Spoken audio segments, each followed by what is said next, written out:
So I was trying to work out how the teleportation circuit works. So I found that at the end of the quantum circuits page, and I was just wondering whether I can intuitively figure out what it does, and so that's what I was trying to do, and I found that there's an actual explanation somewhere which I didn't really go through at all. I didn't read it, just the title. And if I cannot figure it out, then I'll just probably try to walk through that and see what happens, right? So, because it seems for me intuitively at the circuit level, it's tricky to reason about a circuit because you cannot go as low as at a single level of quantum gates, right? It's sometimes you're missing out the big picture, so you have to go a little bit upper in that sense, and that is what I will try to do, right? So to give you an example, I know that a Hadamard gate followed by a control node, it's basically creating an entangled qubit that an entangled state that's basically the one that gives you these, so 0, 0 and 1, 1 with equal probability. So that's why intuitively I think that I can ignore. So I think that would formally be something like you do like that, and then there's the square root of 2, right? And this is so, and this is basically and I mean, I'm gonna skip all that notation where you can do like that and it looks cool and whatever, right? So that basically means that this is how you would define it. So I'm just gonna write this and that, meaning that it's either 0, 0 or 1, 1, and I'm assuming that the expression that that specifies my state, it's of equal probability for all possible states. And probably I can only do that because of the type of gates that are being used here, and I might really be making a big mistake, so don't get me wrong, I don't really know if that works or that's going to work this way, but let's see, right? So good. So we don't really know what is in the third bit, right? I mean, I'm assuming that's basically what we're trying to teleport to the lowest beat. So we're trying to teleport that whatever message comes here down here. That's what I understand. So maybe a way to walk that through is just to let's see what happens if we assume there's a 0 here, or maybe let's assume there's a 1, right? I don't know. So let's assume that we have. So let's assume we start with this, right? So we start with that. Then, if we apply a Hadamard gate to the qubit 1, so I'll do like that, is qubit 1. Then basically what we have is the following state. So intuitively that gives you that plus that, right? So basically what I've done intuitively is I've basically added another possible state, and the bit that we've applied the Hadamard to, it's in one case 0 and in another case 1. So that's the only thing that changes in here. You can go ahead and do all the maths underneath, and I think that's really what you end up with. But again, I'm not so sure. I'm just playing with the intuition here. So, good. Now we apply a control node between 1 and 2, right? So I'm using the same notation. You can see here it says C naught 1, 2, so I'm using that. So in this case, what this would intuitively mean is that if the qubit 1 is 1, then we're gonna apply a node to the qubit 2. So this stays the same, and this becomes this, right? So what we basically have now here is that so you can see here, that's that's what I understand, right? So we've actually created a, independently of the last of this bit here, this qubit here, we have 0, 0, and 1, 1, right? So we have, this is a this is what you're doing by entangling those two, so they become correlated in a way that they can only be either both 0 or both 1. But now we apply a control knot between bits 0 and 1, right? Which means that actually both possible states are affected. So this would be like that, and this would be like that. Correct? I don't know where that is really taking me. That might not make sense. I don't know. Basically, okay. So what I've done is, if the bit 0, which is this one, is a 1, then we do a C naught. So we flip that one here. Good. Now we apply a Hadamard at bit 0, which means in turn that this guy here, so this guy turns into this minus this. I know that because I've done the maths before and while learning about those operations. Basically, what the Hadamard does, what the Hadamard does in a 1 is it gives you the same it gives you a state with the same probabilities, but it has the phase shifted to minus for the one that for the possible state that starts with a 1. I'm having trouble explaining that even to myself, but I think that is what this guy expands to. And then we've got a plus, and then this thing here happens the same. So you've got this minus this. But all honestly, and now what? So now we measure. So now there's a measurement, and based on that measurement, we do something to the qubit 0. So how would I represent that? So I mean, here, based on this, on the possible states that we have, if we measure, we're measuring the qubit 0 and the qubit 1, right? So the qubit, so this means basically that we have this, we have this, we have this, and we have this as possible.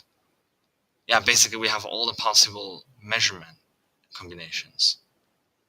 Because at the end of the day, the minuses here don't play a role, because once you square things out to get the probabilities, they just, in this case, they don't make a role, because they don't cancel any other possible state. So basically you have like 0, 0, 0, 1, 1, 0, 1. So all the possible measurements you have. So, and based on these, you're going to apply an X gate and a Z gate. So when the bit 0 is going to be a 1, so in those two cases, we're going to apply a next gate. So let's remember that in this case, we had a 0 as a qubit 2. In this case, we have another 0 as a qubit 2. In this case, we have a 1 as a qubit 2. In this case, we have a 1 as a qubit 2.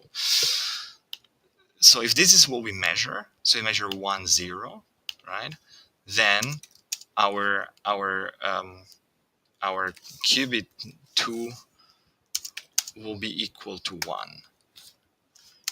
And here our qubit 2 will be equal to 1. And in this case, if we measure a 0, I'm doing that first because first we have the measurement of the qubit 2, because it's the one that influences whether we apply the X gate or not. So in those cases, because the qubit 2 is 0, we're not going to do anything. So this means that qubit 2 stays 1, and qubit2 stays 1. Okay.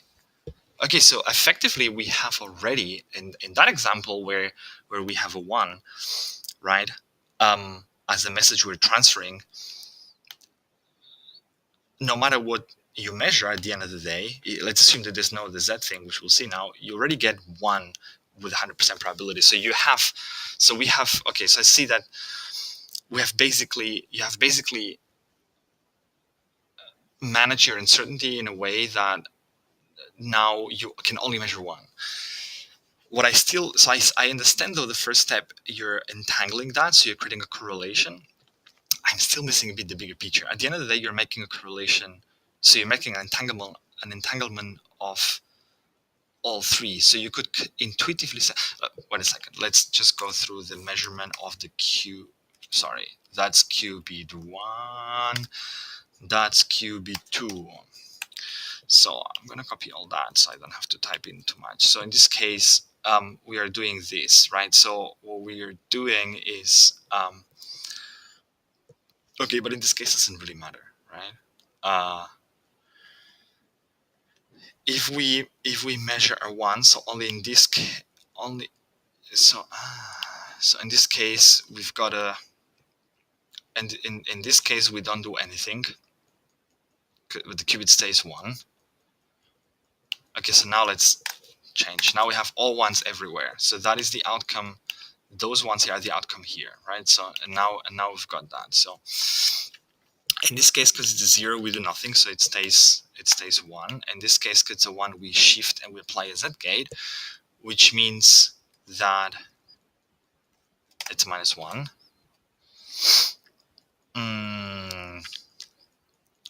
And in this case, I wonder why the Z gate makes sense here. Maybe it makes sense when we're, for example, sending over a sort of an entangled state already. Because in this case we also have this, and in this case intuitively we get the same, because as I said, the minuses here don't really matter. Intuitively, I would say it's just a phase shift. It doesn't change the probabilities of measuring whatever, right? So in this case, I don't see whether that, like, so we see that it works for the case of 1. So for this case here, yeah. So this is where we want to send a 1. Interesting would be, what if we want to send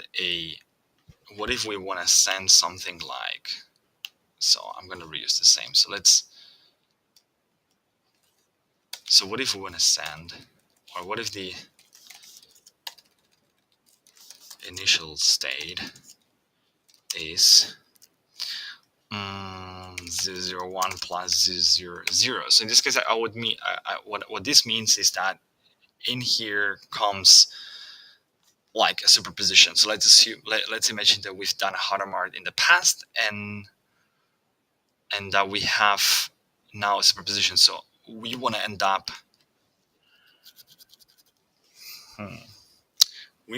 with the same at the end. That could be interesting.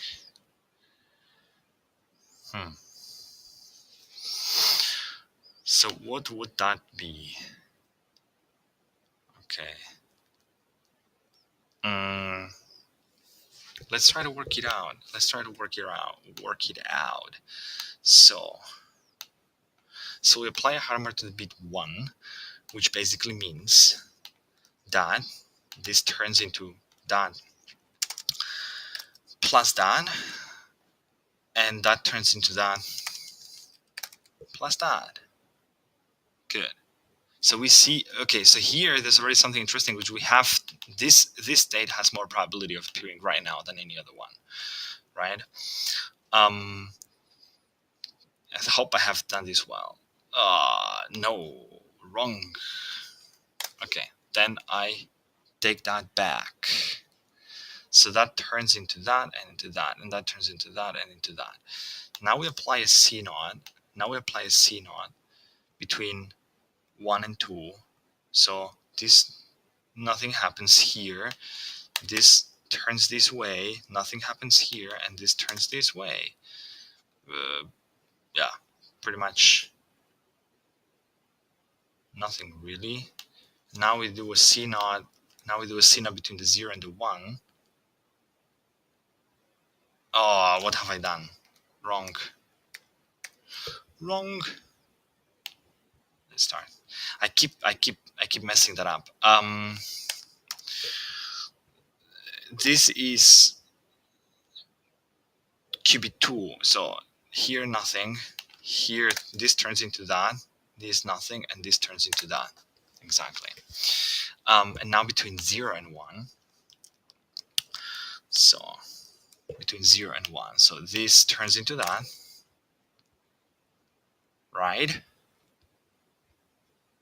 This turns into that. This nothing, this nothing. So, and now we apply a Hadamard. Now we apply a Hadamard to the 0 qubit. So that turns basically into this minus this. This guy turns into this minus this. This guy turns into this minus this. And this guy turns into the same thing. And this. Okay. So what do we have here? That's interesting. We have 0 and 0, 0 and 1. So basically, again, I think we have all the possible states. Interesting.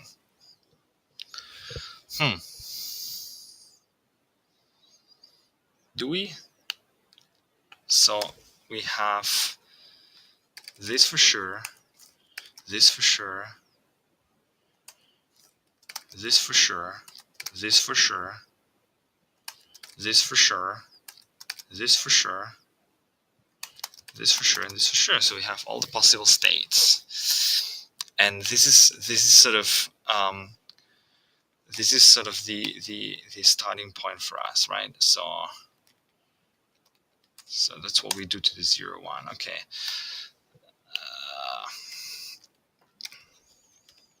Okay, so this is what we.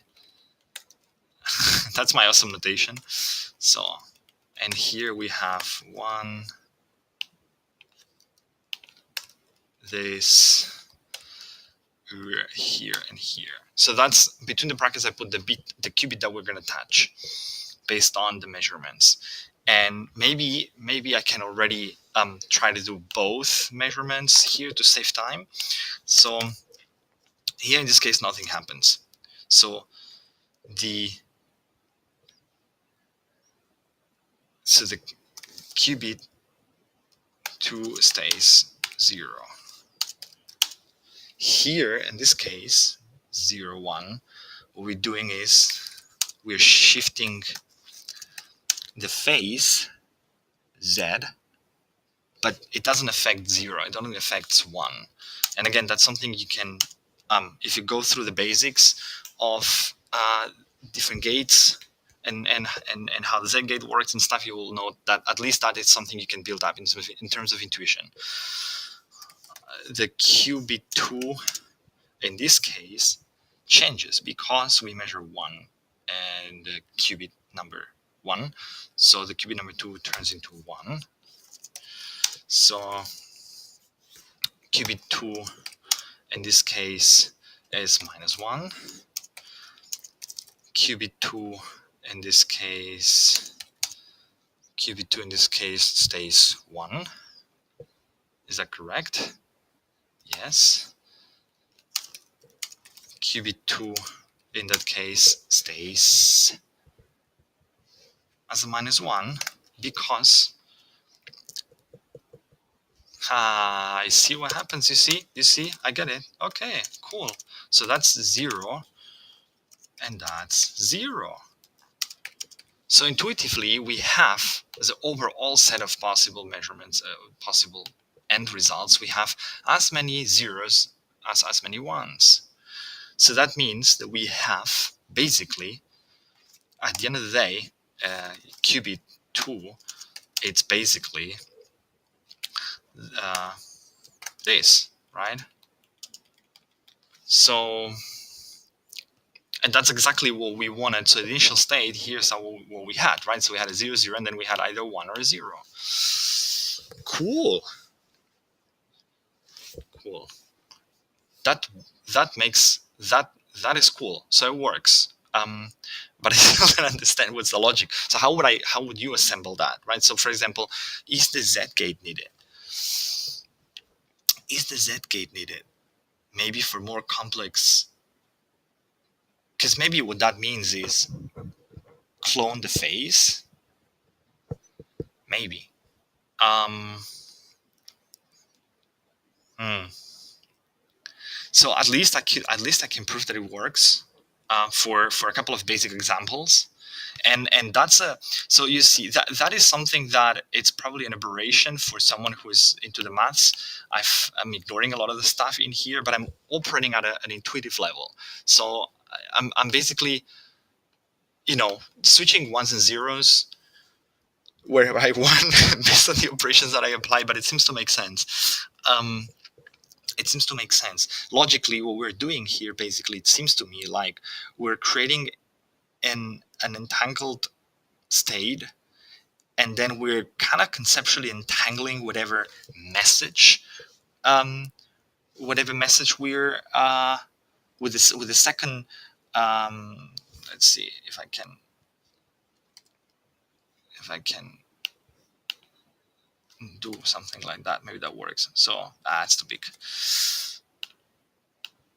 So with this first step, we have we have basically an entangled state that is the belt state, the 0011. With this guy here, so what happens after that? Look at this. So what happens after this synod is that we always have a state that has equal probabilities of each possible result. Okay, so we're creating a superposition that has equal probabilities for each of those of the states. So that is the way you create that. Okay. Interesting. And so then basically by measuring the qubit 2, you decide, because if you measure the qubit 2,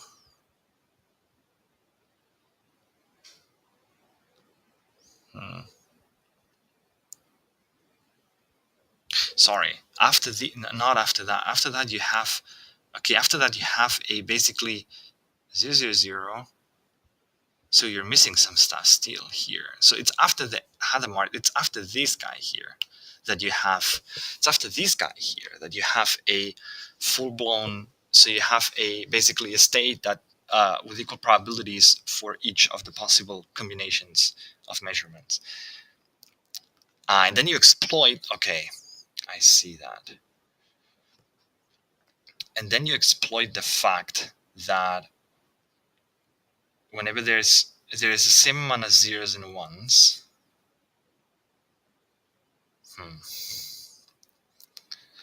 so it's difficult. You see, it's difficult to get it at an intuitive level by taking a look at the blocks without running those numbers that I have just gone through here.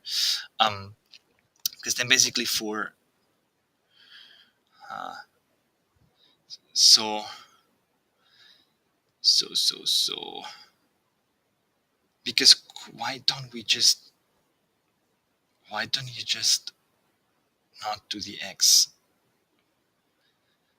Then you would have also the same amount of zeros and ones. This is what I don't understand. This is what I don't understand.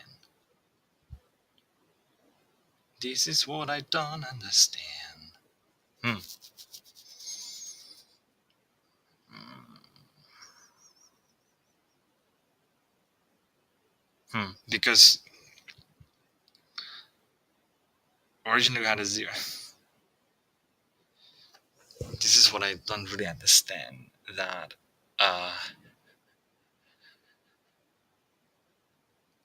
because originally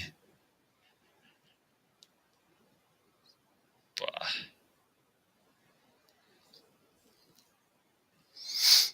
it has to, there's something like, it must be, I'm having trouble understanding that. So maybe we'll just go, maybe, okay, maybe I'll leave it here now. And but so at least we know that the examples work out. Then I'm going to take a look at the putting it all together, and here and see if we can understand where is that all coming from. Cool. Let's see. Maybe that's going to help us. But I think that was a useful exercise. Definitely cool exercise.